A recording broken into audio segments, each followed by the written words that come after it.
جی ناظرین، پروگرام میں ایک بار پھر خوش آمدید۔ ہم بریک پہ جانے سے پہلے بات کر رہے تھے کہ ہم بات کریں گے دہلی کے اندر جو لاسٹ دسمبر کے اندر مسلمانوں پر حملے ہوئے، مسلمانوں کو نشانہ بنایا گیا، زندہ جلایا گیا، ان کی املاک کو نظر آتش کیا گیا، اس پر کمیشن بنا اور اس کی رپورٹ آج سامنے آئی ہے۔ اور یہ صاحب اس سے پہلے بھی گجرات کے فسادات ہوتے ہیں، مودی ذمہ دار ٹھہرتا ہے، پوری دنیا اس کے اوپر تنقید کرتی ہے، پھر وزیر اعظم بنتا ہے، اپنے ایجنڈے اوپر عمل کرتا ہے، اور آج تک مسلمان نشانہ ہیں اور مختلف ریاستوں میں مودی کے مظالم کے خلاف سراپا احتجاج ہیں۔ یہ رپورٹیں کیا بگاڑ لیں گی مودی کا؟ دیکھیں، مودی کا نہ بھی بگاڑیں، ایک تاریخ مرتب ہو رہی ہوتی ہے، کبھی ہوتی ہے۔ اگر آپ یہ سمجھیں کہ جب جدوجہد چلتی ہے تو اس وقت جو لوگ جو ہیں اس جدوجہد کو کمپائل کر رہے ہوتے ہیں تو آپ سمجھتے ہیں کہ یہ کیا بگاڑ لیں گے، تو ایسا نہیں ہوتا۔ جب وہ ٹالسٹائی اپنے ناول لکھتا تھا رشیا کے اندر اس زار کے خلاف، تو وہ تاریخ مرتب کر رہا ہوتا تھا۔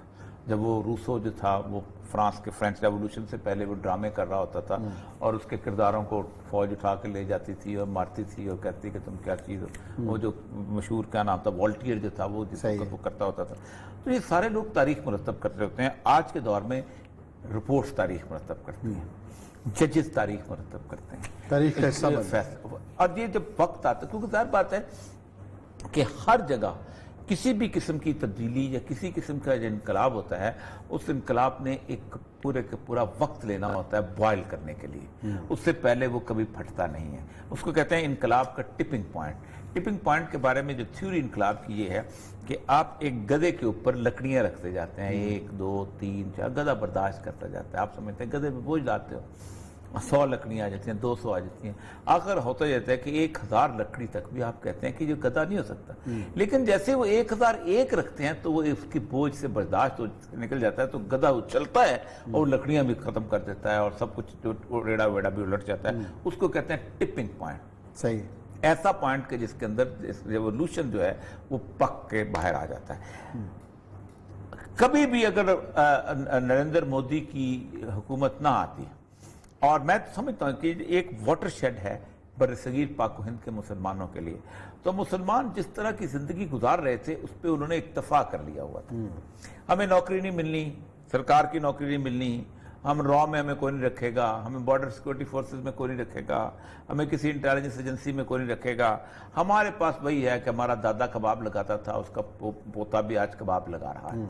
ہم جو ہے زردوزی کا کام کرتے تھے، آج بھی ہم زردوزی کا کام کرتے رہیں گے۔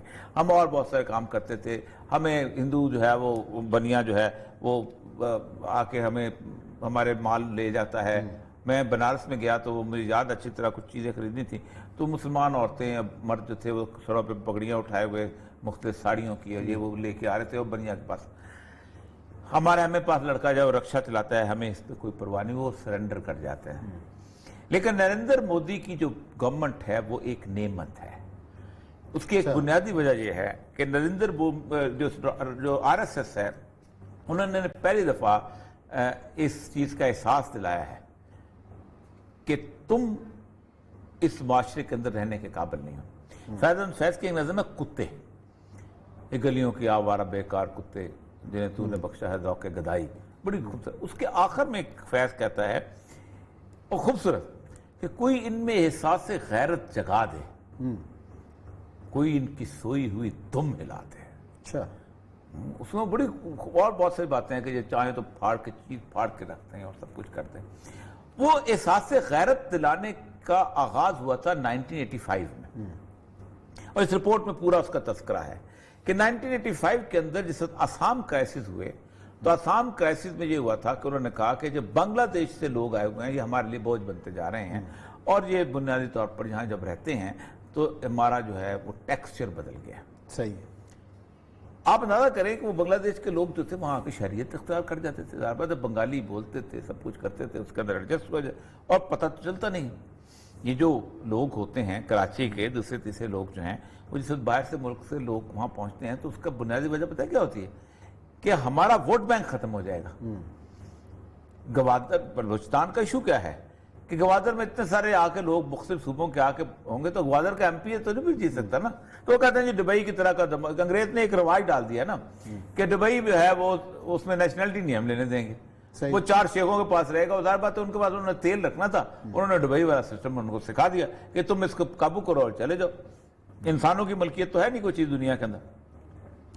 تو اس نے اس کے ہوا اور انہوں نے اس کے اوپر NRC کو ہے کہ آپ اپنا ویریفیکیشن کرائیں کہ آپ واقعی پشتی طور پر, پشتینی طور پر مقامی رہنا. اس کے اوپر 40 لاکھ لوگوں کو نے. then they extended it to the entire India. اور پھر اس کے بعد آپ کو یاد ہوگا کہ انہوں نے وہ ہاؤسز بنائے کہ جس میں ان کو رکھنا ہے, ان کو ڈیٹینشن سینٹرز بنائے مختلف جگہ. وہ کہتا یہ ہے کہ اس احتجاج نے مودی کی وہ پوری پالیٹکس کا چہرہ بدل کے رکھ دیا. وہ نہیں اندازہ شاہین باغ کا جو احتجاج ہے دہلی, کہتے ہیں شاہین باغ کے احتجاج نے مودی کو یہ ریئلائز کرایا کہ یہ تو چل نہیں سکے گا, کیونکہ وہ تو رات دن وہاں بیٹھے ہوئے تھے اور مستقل اور انٹرنیشنل چہرہ. پھر اس کے بعد سیکولر بھی دوسرے تمام نے جوائن کیا, تمام نے آ کے جوائن کرنا شروع کر دیا. اس کے بعد وہ کہتا یہ ہے کہ پھر انہوں نے ان کو وہاں سے ہلانے کی کوشش کی, اور ہلانے کے لیے ان کو جب کوئی حربہ کامیاب نہ ہوا تو پھر انہوں نے ان کو حملہ کرنا شروع کیا. اس پہ جو دلی کی رپورٹ کہتی ہے وہ یہ کہتی ہے کہ اس کے اندر جو ظلم ہوا ہے اس ظلم میں باقاعدہ منصوبہ بندی ہوئی, اور اس منصوبہ بندی میں سب سے غلط چیز یہ ہے کہ قاتلوں کو, آگ لگانے والوں کو باقاعدہ پولیس نے راستہ دیا کہ تم یہاں سے نکل جاؤ اور یہاں سے آ کے قتل کرو. ایسے ہی دیکھیں وہ کہتا ہے یہ جو میں آپ کو اس کی ریکمنڈیشن جو ہے کہ appoint a team of 2-3 experts to assist the claims of the commissioner on behalf of the aggrieved person, establish a team to 5 to 10 experienced persons to trial courts, advocates competent in the practice of the criminal law in collaboration with the Delhi State's legal services to render legal services to the victim, ensure a gender balance in the team and make. کہ وہ کہتے ہیں کہ government کو چاہیے کہ ایک تو ان کا کلیمز سے, اور اگر آپ چاہتے ہیں کہ آپ نے آگے چلانا ہے تو پھر اس کے بعد آپ کو ان لوگوں کا مقدمے لڑنے چاہیے, اور حکومت ٹیم مقرر کرے کیونکہ یہ خود نہیں آئیں گے. آپ نے اس طرح اور the take special measures to ensure that no person who has exhibited a bias against any group is appointed as the public prosecutor in these cases.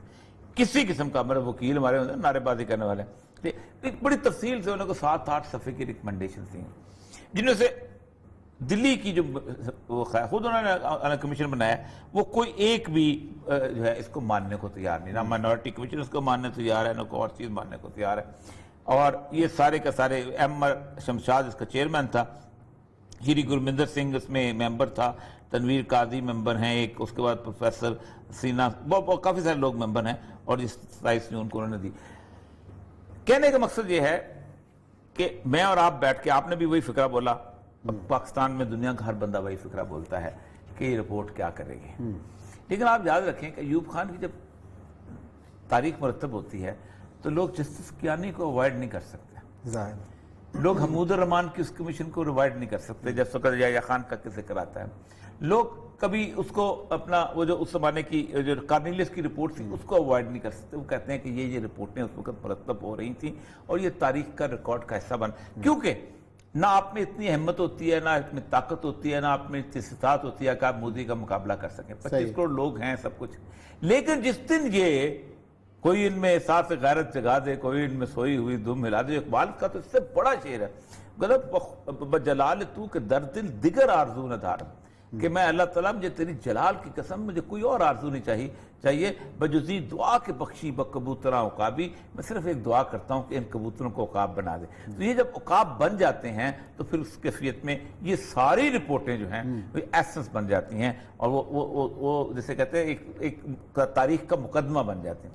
تو اس لیے رپورٹس بہت عام ہوتی ہیں, ہم ان کو بہت اگنور کر جاتے ہیں, لیکن یہ بڑے لوگ ہوتے ہیں جو اس فضا کے اندر بھی یہ رپورٹ لکھ جاتے ہیں. آپ خود سوچیں کہ جس ملک کے اندر سپریم کورٹ آزادانہ طور پہ بابری مسجد کا فیصلہ نہ کر سکے, اور وہ جا کے ان کو کہے مسلمانوں کو کہ تم اپنا کیس واپس لے لو اور آپ کلیم واپس لے لو اور ہم آپ کو وہاں سے جگہ دلوا دیتے ہیں, اور آؤٹ سائڈ دا کورٹ گفتگو کرے. جس سپریم کورٹ کے سامنے 45 آرکیولوجسٹ اور آرکیٹیکٹس جو تھے جنہوں نے ایکسکیویٹ کیا ہے, اور وہ جو بڑے بڑے ایکسپرٹس ہیں ان کی رپورٹ موجود ہو جو یہ جسٹیفائی کرتی ہو کہ اس کے اوپر کسی ہندو کا کوئی کلیم نہیں بنتا، اس کے باوجود سپریم کورٹ جو ہے اس بنیاد پر فیصلہ کر دے کہ یہ صورتحال ایسی ہے کہ اس نے مسلمانوں نے کیس بلند کیا ہے۔ جس ملک کی سپریم کورٹ جو ہے افضل گرو کو اس بنیاد پہ فیصلہ دے دے کہ ہم اس لیے فیصلہ دینا ہے یہ قاتل نہیں ہے، اس پہ جرم ثابت نہیں ہے، لیکن اجتماعی ضمیر جو ہے وہ مطمئن نہیں ہوگا اگر ہم افضل گرو کو پھانسی دیں، وہاں پر یہ رپورٹ جو ہے یہ بہت بڑی بات ہے، بہت بڑا ڈاکومنٹ ہو، بہت بڑا ڈاکومنٹ ہوگا، اور یہ آگے جا کے اس کو جو ہے وہ لے کے جائے گا۔ چلیں جی، اور یہ صاحب بڑی تفصیل سے آپ نے اس کو ڈسکس کیا۔ ناظرین یہ بریک لیتے ہیں، بریک کے بعد آئیں گے اور ایک اہم عوامی ایشو ہے جس کے اوپر بڑی بات ہوئی۔ عمران خان صاحب جب وزیر اعظم نہیں تھے اور دھرنے کے اوپر اور کنٹینر پہ کھڑے ہو کر انہوں نے کہا کہ پی ٹی وی 35 روپے بل میں لگ کے آتے ہیں، کس خوشی میں ادا کریں۔ اب تو خوشخبری یہ ہے کہ اس کو بڑھا کے 100 روپیہ کر دیا گیا ہے۔ اس پہ کریں گے بات بریک کے بعد۔